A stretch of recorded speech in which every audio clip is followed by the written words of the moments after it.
एक ऐसा पुराना घर जो बहुत ही सालों से बंद पड़ा है। लोगों का ऐसा मानना था कि उस घर में दो लोगों की मौत हुई थी और अब वो घर हॉन्टेड है। इसलिए उस घर की नीलामी होने के बावजूद भी उसे कोई नहीं खरीदता। अब ऐसे ही एक दिन एक कपल उस घर में पड़े हुए एक बहुत ही कीमती पेंटिंग को लेने के लिए आता है, लेकिन उन्हें पता नहीं था कि उनके साथ आगे क्या होने वाला है। हम देखते हैं कि उसके पति की मौत हो जाती है और वो लड़की अपनी जान बचाकर खून से लथपथ हालत में उस घर से भाग जाती है। तो दोस्तों, उस घर में ऐसा क्या है जिससे कि लोगों की मौत हो रही है? क्या सच में वो घर हॉन्टेड है या फिर इसके पीछे कोई और ही राज छुपा है? पुलिस जब इस केस की इन्वेस्टिगेशन करेगी तो क्या क्या ट्विस्ट और टर्न सामने आएंगे, यही देखेंगे हम आज की बहुत ही इंटरेस्टिंग मिस्ट्री थ्रिलर कहानी में, जिसका नाम है निशबंधम। और ये मूवी जैसे दिखाई दे रही है वैसी है नहीं। क्लाइमैक्स में आपको चौंका देने वाला ट्विस्ट भी देखने को मिलता है, इसीलिए वीडियो एंड तक जरूर देखना। सच में ये मूवी आपके दिमाग से खेल जाएगी। तो दोस्तों, मेरा नाम है किरण और आप देख रहे हैं हॉरर बॉक्स मूवी। अगर आपको भी ऐसी साउथ की मूवीज देखना पसंद है तो हमारे चैनल को सब्सक्राइब जरूर कीजिए, क्योंकि हम आपके लिए ऐसी जबरदस्त मूवी लाते रहते हैं। हमारे वीडियोस थोड़े लंबे होते हैं, लेकिन आपको ऐसा लगेगा कि आप सच में मूवी देख रहे हो। खैर, अब चलिए शुरू करते हैं आज की कहानी। कहानी की शुरुआत होती है in the year of 1972। Christmas की नाइट के दिन वुडसेट विला ये घर का नाम होता है और ये घर सिएटल से 70 किलोमीटर की दूरी पर है। सिएटल वॉशिंगटन में मौजूद है और इस घर में एक कपल क्रिसमस नाइट की पार्टी कर रहे होते हैं कि तभी अचानक उस घर में कुछ अजीब सी घटनाएं होने लगती है, जैसे कि रेडियो का ऑन ऑफ होना, बेसमेंट की लाइट का फ्लिकरिंग होना। अब यही चेक करने के लिए पीटर बेसमेंट में जाता है, लेकिन तभी वहां पर एक इनविजिबल एंटिटी आकर पीटर को मार देती है और उसकी बॉडी को वहां की दीवार पर टांग देती है। अब दोस्तों, उसके थोड़ी देर बाद पीटर की वाइफ पीटर को ढूंढते हुए बेसमेंट में आती है, लेकिन वो इनविजिबल एंटिटी पीटर की वाइफ को भी मार देती है। अब दोस्तों, इस घटना को हुए कई साल बीत जाते हैं, लेकिन पुलिस पीटर के केस को सॉल्व ही नहीं करती। धीरे धीरे शहर में ये बात फैल जाती है कि वो विला हॉन्टेड है। उस घर के ओनर की आत्मा ने ही पीटर और उसकी वाइफ को मार दिया। इस तरह से वो एक भूतिया घर बन जाता है। वहाँ की गवर्नमेंट उस विला को बिक्री पर रखती है, लेकिन कोई भी आदमी उसे खरीदने के लिए सामने नहीं आता। अब देखते ही देखते ऐसे कई साल गुजर जाते हैं और एक दिन ईयर ऑफ 2019 में एक कोलंबियन बिजनेसमैन इस विला को खरीद लेता है और उस घर की अच्छी तरीके से मरम्मत भी करता है। अब यहाँ पर हमें पता चलता है कि इस मूवी की पूरी कहानी हमें महा नाम की पुलिस ऑफिसर बता रही होती है। महा की जिंदगी में ये एक ऐसा केस आया जिसने उसके इंटेलिजेंट को चैलेंज किया था, और उसी तरह से महा का कहना यह भी होता है कि जो क्राइम करता है वो हमेशा क्रिमिनल नहीं होता, उसके पीछे कोई और भी हो सकता है, उसके रीजन अलग हो सकते हैं। और दोस्तों, यहाँ से मूवी की असली कहानी शुरू होती है। अब यहाँ स्टार्टिंग में हमें मूवी के हीरो को इंट्रोड्यूस किया जाता है, जिसका नाम होता है एंथनी। ये एक सेलो प्लेयर है और एंथनी एक सेलिब्रिटी भी है, साथ ही साथ वो एक मिलियनर भी होता है। तो वही कार के साइड में हमारी हीरोइन बैठी होती है, जिसका नाम है साक्षी। दरअसल दोस्तों, साक्षी एक गूंगी और बहरी लड़की है और उसी के साथ वो एक अनाथ भी थी। दरअसल ये दोनों यहाँ पर उस विला को देखने के लिए आए थे। मतलब कि साक्षी का मानना था कि जो फेंडर पेंटिंग इसी घर में मौजूद है, और उसी पेंटिंग को हासिल करने के लिए साक्षी एंथनी को यहाँ पर बुलाकर लाई थी। अब उसके बाद वो दोनों उस हॉन्टेड हाउस में एंटर करते हैं और इधर उधर उस पेंटिंग को ढूंढने लगते हैं। अब जब ये दोनों उस पेंटिंग को ढूंढ रहे थे, तभी एंथनी को बेसमेंट के अंदर की लाइट फ्लिकरिंग करती हुई दिखाई देती है, और यही चेक करने के लिए एंथनी बेसमेंट में जाने लगता है। बेसमेंट के अंदर जाने के बाद एंथनी को महसूस होता है कि उसके पीछे कोई है, लेकिन जब वो पीछे मुड़कर देखता है तो वहां पर उसे कोई भी दिखाई नहीं देता। अब इधर उधर सर्च करने के बाद फाइनली एंथनी को वो पेंटिंग दिखाई देती है। जब एंथनी उस पेंटिंग को लेने के लिए जा रहा होता है कि तभी अचानक एक इनविजिबल एंटिटी उसके ऊपर हमला कर देती है। और दोस्तों, ये सीन यहीं पर कट हो जाता है। अब उसके अगले सीन में हम साक्षी को देखते हैं, जो कि खून से लथपथ हो गई थी और अपनी जान बचाते हुए उस घर से भागते हुए बाहर निकलती है। घबराहट में साक्षी ये भी भूल जाती है कि वो दोनों यहाँ पर कार लेकर आए थे। वो कार को वहीं पर छोड़कर अपनी जान बचाते हुए जंगलों के अंदर भागने लगती है। थोड़ी दूर भागने के बाद साक्षी को एक रोड दिखाई देता है, लेकिन तभी अचानक एक कार उसको ठोक देती है। अब साक्षी को जख्मी हालत में देखकर तुरंत ही वो कपल्स साक्षी को हॉस्पिटल पहुंचा देते हैं। और ऑफ कोर्स अब ये बात न्यूज और पुलिस वालों को पता चल जाती है, और इसी के साथ इस केस की इन्वेस्टिगेशन करने के लिए महा और रिचर्ड और कुछ पुलिस वाले उस हॉन्टेड हाउस में आते हैं। रिचर्ड को लोग कैप्टन भी कहते हैं। अब उस घर के अंदर आने के बाद सच में वहाँ के बेसमेंट में एंथनी की लाश पड़ी होती है और सेम उसी तरीके से उसकी बॉडी भी दीवार पर टंगी हुई थी, जैसा कि यहाँ पर 40 साल पहले पीटर की लाश टंगी हुई थी। अब पुलिस एंथोनी की लाश को ले जा रही होती है, तभी एंथोनी की जेब से एक चाबी नीचे गिर जाती है, लेकिन कोई भी पुलिस वाला उस चाबी को ऑब्जर्व नहीं करता। अब उसके बाद रिचर्ड और महा वो दोनों ही हॉस्पिटल आते हैं साक्षी की तबीयत कैसी है ये देखने के लिए और उससे पूछताछ करने के लिए। तो अब यहाँ पर उनको एक और नया कैरेक्टर नजर आता है और उसका नाम होता है विवेक। विवेक अपने आप को साक्षी का बेस्ट फ्रेंड बताने लगता है।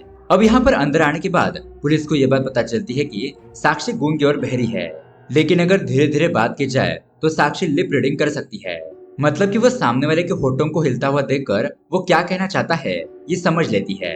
अब उसके बाद यहाँ पर साक्षी पुलिस को अपनी स्टोरी बताने लगती है कि आफ्टर एंगेजमेंट के बाद ये दोनों वेकेशन पर गए थे।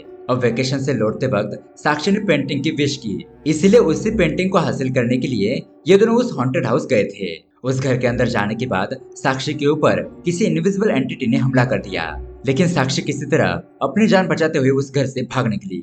लेकिन अफसोस इसी बीच उसके पति एंथोनी की मौत हो गई। अब उसके बाद हम महा को देखते हैं जो कि एंथोनी के बारे में रिसर्च कर रही होती है। तो महा को ये बात पता चलती है कि एंथोनी की ऑलरेडी शादी हो चुकी थी, लेकिन उसकी पत्नी ने आत्महत्या कर ली थी, या फिर ड्रग्स का ओवरडोज होने की वजह से उसकी पत्नी की मौत हो गई थी। और ये बात महा का हस्बैंड चंदू उसे बताता है। तो उन्हीं फोटोग्राफ्स में महा को एक फोटो दिखाई देती है और उस फोटो में एक नई लड़की थी। उस लड़की का नाम होता है सोनाली। उसे देखकर महा को शक होने लगता है कि इतना सब कुछ होने के बावजूद भी सोनाली सामने क्यों नहीं आई। अब उसके बाद महा और रिचर्ड ये दोनों एंथोनी के बारे में रिसर्च करने लगते हैं। ये पता करने की कोशिश करते हैं कि एंथोनी के कोई दुश्मन है या नहीं, क्योंकि वो एक बहुत बड़ा सेलिब्रिटी था और उसी के साथ वो एक मिलियनर भी था, क्योंकि पैसों के साथ साथ एनिमीज भी पैदा होते हैं। लेकिन इन्वेस्टिगेशन के दौरान पुलिस को ये बात पता चलती है कि एंथोनी के कोई भी दुश्मन नहीं थे, सारे के सारे लोग उसके फैंस ही थे। लेकिन यहाँ पर एक बात पता चलती है कि अब तक सिएटल में कई सारी लड़कियां गायब हो चुकी थी और पुलिस उनके केस अब तक सॉल्व नहीं कर पाई। अब जिस दिन एंथोनी का फ्यूनरल होता है उस दिन साक्षी एक दर्द भरा म्यूजिक प्ले करती है जो कि एंथोनी ने उसे सिखाया था। अब उसके अगले दिन पुलिस साक्षी को पुलिस स्टेशन बुलाती है और महा साक्षी से पूछने लगती है कि इतना सब कुछ होने के बावजूद भी तुम्हारे बेस्ट फ्रेंड सोनाली सामने क्यों नहीं आ रही है। तो साक्षी महा को बताने लगती है कि जिस दिन साक्षी और एंथोनी की एंगेजमेंट हुई थी उसके दूसरे ही दिन सोनाली मिसिंग हो चुकी थी। और ये बात सुनकर महा तो बहुत ज्यादा शॉक हो जाती है। उसके बाद महा साक्षी को ये क्वेश्चन पूछती है कि तुम दूसरे शहर में थी और एंथोनी दूसरे शहर में, तुम अनाथ थी और एंथोनी एक मिलियनर था, तो तुम दोनों की मुलाकात कैसे हुई। अब यहाँ से साक्षी अपनी पूरी कहानी बताने लगती है। एक्चुअली साक्षी सुप्रीम के लिटिल एंजल ऑर्फनेज में थी।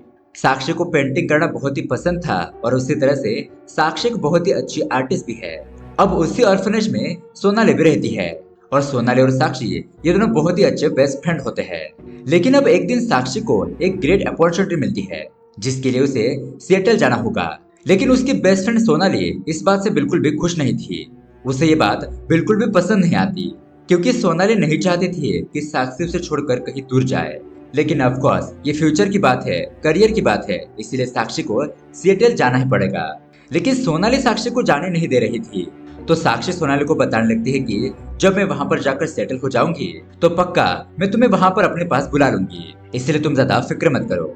तो इसी तरह से साक्षी सिएटल जाती है और उसे वहां पर एक आर्ट गैलरी में पेंटिंग करने की अपॉर्चुनिटी मिली थी। तो दोस्तों इसी आर्ट गैलरी में साक्षी को विवेक मिलता है और उसके बाद उस आर्ट गैलरी को विजिट करने के लिए एंथोनी वहां पर आता है। फिर उस आर्ट गैलरी की ओपनिंग होती है और यहाँ पर आने के बाद एंथोनी साक्षी की पेंटिंग को देखता है। वो उसकी पेंटिंग देखकर बहुत ज्यादा इम्प्रेस हो जाता है।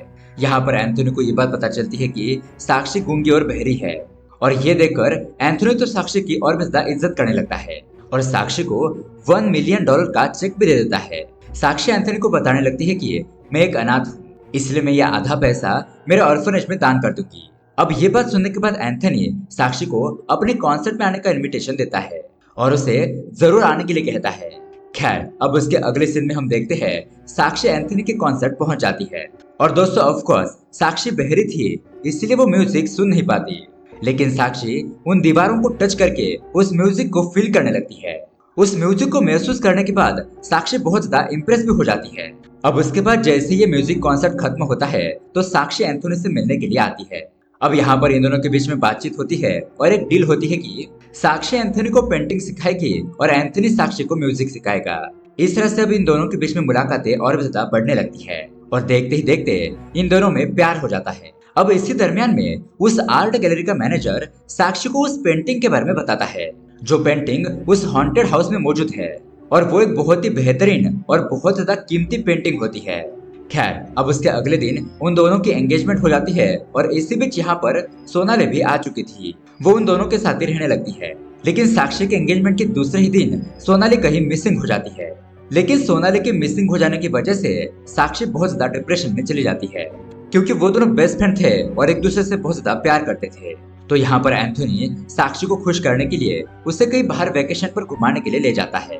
और जब ये दोनों अपने वेकेशन से आ रहे थे तभी ये दोनों उस हॉन्टेड हाउस गए थे उस पेंटिंग को लाने के लिए। लेकिन इसी बीच में यह हादसा हो गया। अब ये सारी स्टोरी सुनाने के बाद साक्षी पुलिस स्टेशन से चली जाती है।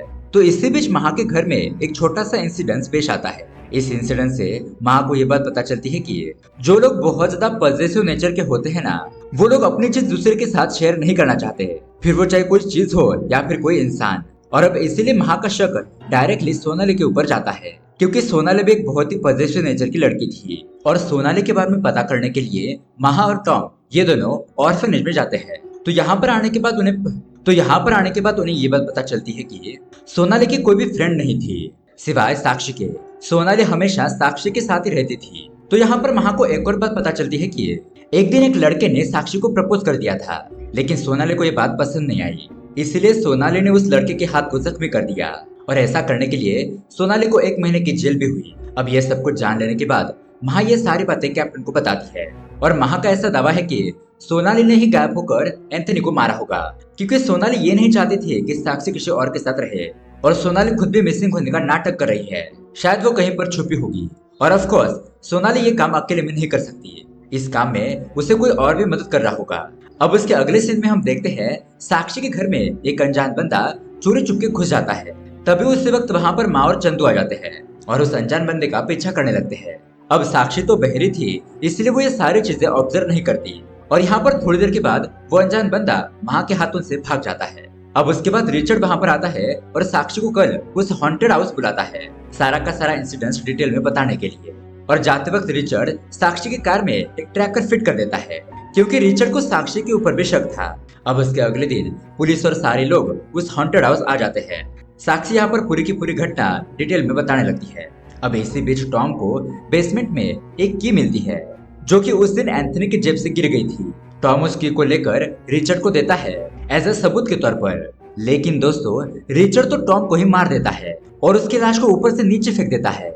लेकिन इसी हड़बड़ाहट में टॉम के हाथ से एक बटन नीचे गिर गया था और यही बटन महा ऑब्जर्व करती है। वो सबूत के तौर पर उस बटन को अपने पास रख लेती है और वहां पर मौजूद सारे लोगों के शर्ट को चेक करती है। तो तभी महा की नजर रिचर्ड की कोट पर जाती है और ऑफ कोर्स वो बटन रिचर्ड की कोट का ही था।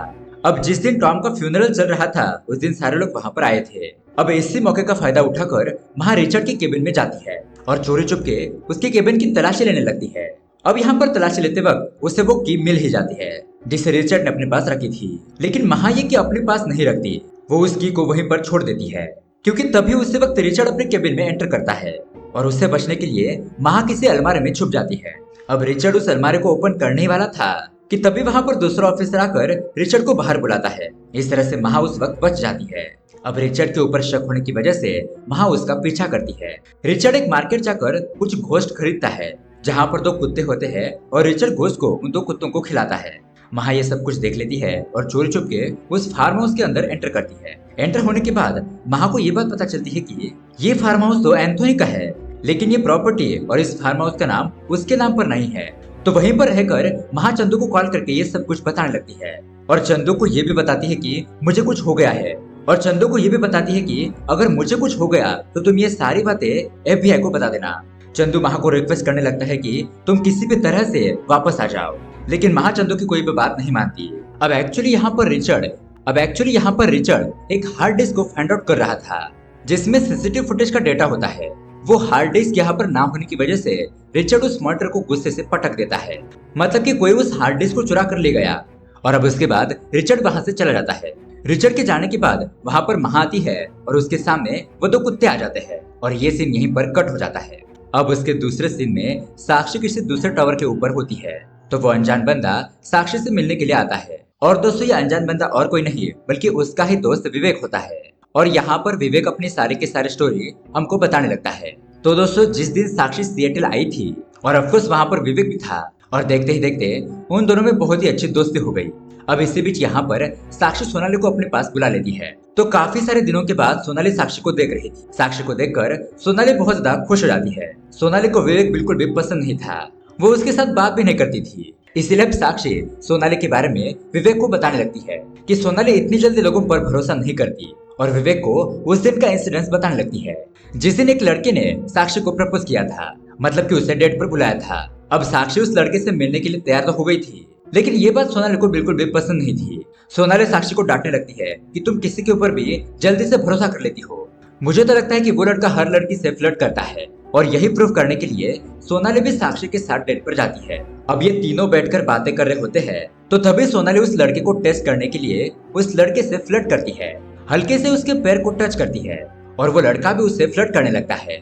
तो उसी वक्त सोनाली उस लड़के के हाथ को जख्मी कर देती है। और दोस्तों इसी वजह से सोनाली जेल भी गई थी, और ऐसे लोगों की वजह से वो किसी पर जल्दी से भरोसा नहीं करती। अब ऐसे एक दिन ये तीनों फोटोग्राफी करने के लिए जंगल में गए थे। सो इसी बीच में सोनाली थोड़ा सा डर गई थी, और डर के मारे वो विवेक को हक कर लेती है। और धीरे धीरे सोनाली भी विवेक को पसंद करने लगी थी। इन दोनों का रिलेशनशिप देखकर साक्षी भी बहुत ज्यादा खुश हो जाती है। वो सोचने लगती है कि चलो अच्छा हुआ, सोनाली को एक अच्छा लड़का तो मिला जो उसका ख्याल रखेगा, उससे प्यार करेगा। और यहाँ इसी दौरान एंथनी और साक्षी की एंगेजमेंट हो जाती है। लेकिन फिर भी सोनाली एंथनी को बिल्कुल भी पसंद नहीं करती थी। सोनाली को एंथनी के ऊपर शक था, क्योंकि ऑफ कोर्स एंथनी एक सेलिब्रिटी है, उसको तो कई सारी लड़कियां फ्लर्ट करती है, लेकिन एंथनी उनको भाव भी नहीं देता। तो अब ऐसे में एंथनी को टेस्ट करने के लिए सोनाली एंथनी को मैसेज करने लगती है, उसके साथ फ्लर्टिंग करने लगती है। तो काफी सारे मैसेजेस के बाद एंथनी बहुत ही इरिटेट होकर सोनाली को मिलने के लिए बुलाता है, और उसी तरह से सोनाली भी एक दिन एंथनी से मिलने के लिए जाती है। और ऑफ कोर्स वहां पर साक्षी भी होती है।